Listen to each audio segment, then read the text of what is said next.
என்னை பொறுத்தவரை விளிம்பு நிலை அப்படின்னு சொல்லும்போது விளிம்பு நிலை பரிதாபத்திற்குரியதா? நிச்சயமாக இல்லை. விளிம்பு நிலை அப்படின்னு சொல்லும்போது அவங்கள பார்த்து ஐயோ பரிதாபம் அப்படின்னு சொல்வதற்கு அல்ல. என்னை பாருங்க, நம்முடைய சமூகத்தை, நம்முடைய வாழ்வியலை, நம்முடைய ஒரு கோட்பாடை தூக்கி நிறுத்தக்கூடிய மக்கள் யார் அப்படின்னு சொன்னா கோட்டு சூட்டு போட்டு ரொம்ப அறிவில திகழ்ந்தவர்கள் அல்ல. இந்த சமூக ஓரத்தில் ஒதுக்கப்பட்ட ஒவ்வொரு எளியவர்களும் தான் நம்முடைய சமூகத்தை, நம்முடைய தமிழை காத்து கொண்டிருக்கிறார்கள். ஒரு அண்டியோபிசுக்காரி அப்படின்னா முந்திரி பருப்பு தொழிற்கூடத்தில் வேலை செய்யக்கூடியவா, எங்கள் இடத்துல அவங்கள அண்டியோபிஸ்ன்னு சொல்லுவோம்.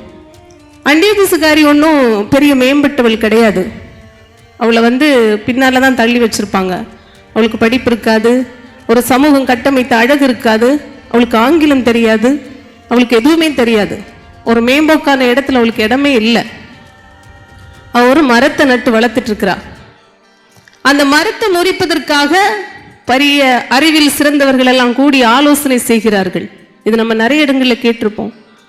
அவ மட்டும் ஓடி போய் அந்த மரத்தை கட்டி பிடிச்சு சொன்னா, ஏய் முதல்ல என்ன கொல்லு, அப்புறம் நீ மரத்தை கொல்லு. இதுதான் விளிம்பு நிலையினுடைய மனம் என்பது இங்குதான் இருக்கிறது. ஒரு மலையை அழிப்பதற்கு, ஒரு நீர்வளத்தை அழிப்பதற்கு இன்னைக்கு ஆலோசனை கூட்டங்கள் யார் நடத்துகிறார்கள் என்றால் விளிம்பு நிலை மக்கள் அல்ல. இந்த மக்கள் போராடுகிறார்கள் இந்த மண்ணை காப்பாற்றுவதற்கு, இந்த நிலத்தை காப்பாற்றுவதற்கு. ஆனால் இவர்களுடைய வாழ்க்கை ஒருபோது நாகரிகமாக இருக்காது. நீங்க பார்த்திருப்பீங்க, விளிம்பு நிலையில வாழக்கூடிய எந்த மக்களுடைய வாழ்க்கையும் ஒரு அழகியல் கூறுகளோடு இருக்காது. இவர்களுக்கு அழகு நிலையம் தெரியாது, இவர்களுக்கு நாகரிகமாக பேச தெரியாது, இவர்களுடைய பேச்சில் ஏதோ ஒரு அழகியல் இருக்காது. ஆனால் இந்த சமூகம் இவர்களை பின்னால் போட்டு வச்சிருக்கோம். இவங்களுக்கு எதுவுமே தெரியாது. பட்டிக்காடுன்னு கூட சொல்லுவாங்க. அந்த பட்டிக்காடு தான் நம்முடைய பண்பாடை, நம்முடைய வாழ்வியலை, நம்முடைய நாகரிகத்தை காப்பாற்றி கொண்டிருக்கிறது. அதனால் விளிம்பு நிலை ஒன்றும் பரிதாபத்திற்குரிய நிலை அல்ல. ஒரு மேம்பட்டவன் அனுபவிக்கக்கூடிய ஒரு மகிழ்ச்சி என்று சொல்ல முடியாது.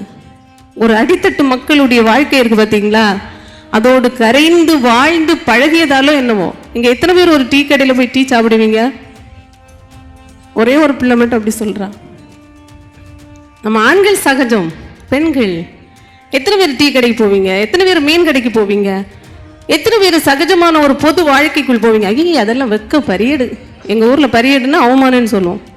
இல்லை இல்லை, அந்த வாழ்வியலை தேட வேணும். அந்த வாழ்வியலினுடைய சந்தோஷம் இருக்கு பார்த்தீங்களா, அந்த விளிம்பு நிலை மக்களுக்கே உரியது. இன்னைக்கு பாருங்க, ஒரு நிகழ்வில் போனால் ஒரு பெரிய கரண்டி எல்லாம் போட்டு தருவாங்க. சத்தியமாக எனக்கு அந்த கரண்டி எல்லாம் பிடிங்கி தின்னவே பிடிக்காது, வராது. இந்த 5 விரலையும் போட்டு பிசுக்கி சாப்பிடும் பாரு, அது விளிம்பு நிலை வாழ்க்கை, கொண்டாட்டத்துக்குரிய வாழ்க்கை. ஆக விளிம்பு நிலையும் ஒரு வேதனைக்குரிய வாழ்க்கையில் இருக்கு. அதாவது யதார்த்தம், மண், மொழி, மரம், மக்கள், பண்பாடு என்ற யதார்த்தத்தில் வாழக்கூடிய விளிம்பு நிலையை இந்த அறிவு சார்ந்தவர்கள் என்கிற பெயரில் என்ன செய்யறாங்கன்னு நசுக்கிறாங்க. அவங்க மீண்டு எழுவதற்கு போராடுகிறார்கள். அந்த எழுத்தை சமூகத்திற்கு ஒரு படைப்பாளியாக நான் கொடுப்பதற்கும் கடமைப்பட்டிருக்கிறேன். பொதுவாக விளிம்பு நிலை அப்படின்னு பேசும்போது எனக்கு இன்னைக்கு என்ன தோணுச்சுன்னா, விளிம்பு நிலையை எழுதுவதால் என்கிட்ட நிறைய பேர் சொல்லுவாங்க, நீங்க பாடுபட்டு துக்கப்பட்டு தான் நீங்க எழுதணும். என்ன சொல்லுவாங்க, பாரதி வறுமையை அனுபவித்தார், எல்லாரும் கஷ்டங்களை அனுபவிச்சாங்க. ஆனால் இன்னைக்கு சொல்லுவாங்க, எழுத்தாளன் அப்படியெல்லாம் கஷ்டப்பட வேண்டிய அவசியம் இல்லை, அவன் சொர்க்கத்தில் இருந்து வாழக்கூடியவன் அப்படின்னு. மாசம் பிறந்துச்சுன்னா நியூஸ் பேப்பருக்கு காசு கொடுக்கறதுக்கு மனசு பரானப்படும். யாரும் ஒரு படைப்பாளி என்பதற்காக இலவசமாக நாளிதழை எந்த எழுத்தாளருக்கும் போடவில்லை. அது நம்ம இடையிடையே நிப்பாட்டணும்.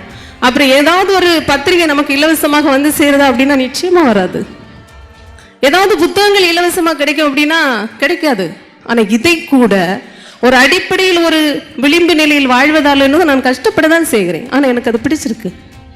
அந்த விளிம்பு நிலையை கொண்டாடுவதற்கு பிடித்திருக்கிறது, அந்த வாழ்வியலை கொண்டாட பிடித்திருக்கிறது. சமீபத்தில் அது நான் நிறைய இடங்களில் சொல்லியிருக்கேன். விளிம்பு நிலை என்பது என்ன அப்படின்னா, நம்முடைய துன்பங்களை சிலர் மறைக்கிறார்கள், வாழ்வினுடைய அந்த யதார்த்த நிலைகளை நாகரிக போர்வையில் போர்த்தி கொண்டு ஒரு அழகியலை வெளிப்படுத்துகிறார்கள். கொத்து வேலைனா கட்டிட வேலை. கட்டிட வேலைக்கு சிற்றால போகக்கூடிய ஒரு பெண்மணி, அவங்களுக்கு நம்ம எல்லாருக்கும் இது ஒரு பொதுவான விஷயம். மாதவிடாய் வரும்போது அந்த பொண்ணு என்ன செய்வான் அப்படின்னா, அது நான் ரொம்ப சின்ன வயசுல கேட்டதான். ஆனால் இன்னைக்கு இதை குறித்த சர்ச்சைகள் எல்லாம் வரும்போது நான் அதை யோசிக்கிறேன். ஒரு நாப்கின்ங்கிறது ஒரு நாகரிகம் வளர்ந்த பிறகு வந்தது. ஆனால் ஒரு கையால் வேலைக்கோ, ஒரு அண்டியாபீஸ் வேலைக்கோ, ஒரு அடிமட்ட தொழிலுக்கோ போகக்கூடியவங்களுக்கோ அந்த மாதவிடாய் வரும்போது அவள் என்ன செய்திருப்பா? அதை என்கிட்ட ஒரு பொண்ணு பகிர்ந்துக்கிட்டாங்க.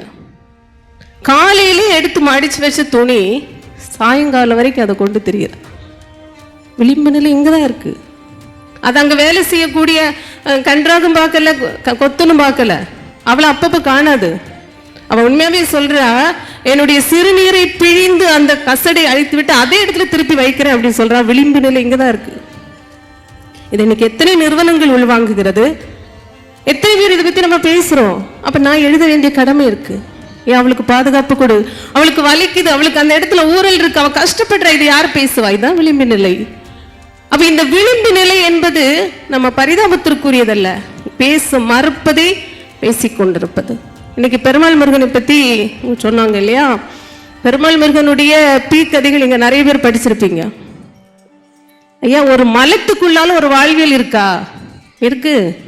இன்னைக்குதான் கழிவறைகள் இருக்கு. நான் எல்லாம் ஒரு 21 வயது வரைக்கும் திறந்த வழி ஒரு கழிவறைகள்ல அது கூட ஒரு என்ஜாய் பண்ணி தான் நாங்க எல்லாம் கடந்து வந்தோம். அதுல அழுகை இருக்கு, பிரச்சனை இருக்கு, ஆனா அதுல கூட ஒரு வாழ்வியல் இருக்கான்னா இருக்கு. இன்னைக்கும் நம்ம எவ்வளவோ பேசுறோம், ஆனா சரி சமமான ஒரு கழிவறை வசதி கூட நம்முடைய தேசத்தில் இல்ல. அது உண்மை. அது ஏன் இல்லை? அப்ப இந்த விளிம்பு நிலையை பற்றி பேசுவதற்கும் எழுதுவதற்கும் சில படைப்பாளிகள் கூட என்னையில நிறைய பேர் சொல்லுவாங்க, அவ விளிம்பு நிலை, அவ எப்ப பாரு பாசிந்த என்ன ஒரு நெகட்டிவ் தான் சொல்லிட்டு இருப்பான். இல்ல, சந்தோஷம் இருக்கு. ஒரு மாடு அழுதால் அது சத்தம் போட்டால் எனக்கு ரசிக்க தெரியும், ஒரு குயிலினுடைய குரல் எனக்கு கேட்க தெரியும், எனக்கு வாழ்க்கையை கொண்டாட தெரியும், அந்த வாழ்வியலில் இருக்கக்கூடிய அறத்தை எனக்கு சுவைக்க முடியும். ஆனால் ஒரு விளிம்பு நிலை எழுத்து ஒன்றும் பரிதாபத்திற்குரிய எழுத்து அல்ல. அடிப்படையில் ஒரு நேற்றுக்கு கூட ரேஷன் வாங்குறதுக்கு கியூவில் போய் நிற்கும் போதும், ஒரு தர்மாஸ்பத்திரியில் மருந்து வாங்க நிற்கும் போதும், ஒரு பஸ் பயணத்தில் நெருங்கி நிற்கும் போதும் நான் நினைப்பேன், நம்ம ஒரு எழுத்தாளர், விருந்தாளர், இதெல்லாம் நமக்கு பெரிய விஷயம் இல்லை. சராசரியாக தரையில் இறங்கி ஒவ்வொரு நாளும் அந்த தரையினுடைய வாழ்க்கையை முகர்ந்து இந்த உலகம் அந்த விளிம்பு நிலையை கொண்டாட வேண்டும் என்பதற்காகத்தான் என்னுடைய படைப்புகளை நான் நிர்ணயித்துக் கொண்டிருக்கிறேன். மதம் சார்ந்த கட்டமைப்புகள், இன்னைக்கு மதம் கூட ஒரு பெரிய ஒரு விஷயமா தான் இருக்கு. அது நான் சார்ந்த மதமாக இருந்தாலும் சரி, யார் சார்ந்த மதமாக இருந்தாலும் சரி, அங்கும் ஏழைகள் விளிம்பு நிலையில் தான் இருக்கிறார்கள். ஐயா, ஒருத்தர் இறந்திருக்கான், புதைக்கிறதுக்கு இவ்வளவு வரி பாக்கி இருக்கு, நீ கட்டிட்டு தான் இங்க புதைக்கணும். யார் சொன்னா? அப்படி நீச சொன்னாரா? அப்ப இந்த மதங்களை கட்டமைத்தது யார்? கண்ணால பாக்குறேனா? இவ்வளவு ரூபாய் உனக்கு வரி பாக்கி இருக்கு, நீ குருசடி கட்டல, நீ அதுக்கு கொடுக்கல, இதுக்கு கொடுக்கல, நீ இதை கொடுத்துட்டு அவனை போத எங்க போவான்? யார் பேசுவா? இத போயா, நீயும் உன்னுடைய மதமும் எனக்கு முனிசிபாலிட்டி இருக்குன்னு தூக்கிட்டு போறான். விளிம்பு நிலை துன்பகரமானது, ஆனால் போராட்டமானது. இந்த சமூகத்தில் விளிம்பு சார்ந்த கதைகள் அத்தனையும் இன்று ஒரு போராட்டங்களாக வாழ்ந்து கொண்டிருக்கிற அன்பு மாணவர்கள், நீங்க எல்லாம் வந்திருக்கீங்க, ரொம்ப மகிழ்ச்சி. இங்க நம்முடைய தலைவர் சொன்னது போன்று இங்க விதைக்கப்படுகின்ற ஒவ்வொரு வார்த்தைகளும் சும்மா இல்லை. மலர்வதி சும்மா இருந்து எழுதவே இல்லை. ஏசி அறையிலையோ இல்ல குளிரூட்டப்பட்ட ஒரு சுகத்திலேயோ இல்ல பயங்கரமான சம்பளத்திலேயோ இருந்து உட்கார்ந்து எழுதல. ஒரு லேப்டாப் தூக்கிட்டு இருக்கக்கூடிய இடம் இல்லாம தான் ஓடிட்டு இருந்து எழுதிட்டு இருப்பேன். ஏன் போராட்டம்? இந்த சமூகம் பிழைக்க வேண்டும், அந்த விளிம்பு நிலையை கொண்டாட வேண்டும். தூப்புக்காரி எழுதி 10 ஆண்டுகள் ஆகிறது, இன்றும் அந்த விளிம்பு நிலை போராடி கொண்டிருக்கிறது. வாழ்க்கையை வடிவம் செய்வோம், விளிம்பு நிலையை முத்தம் செய்வோம். நன்றி.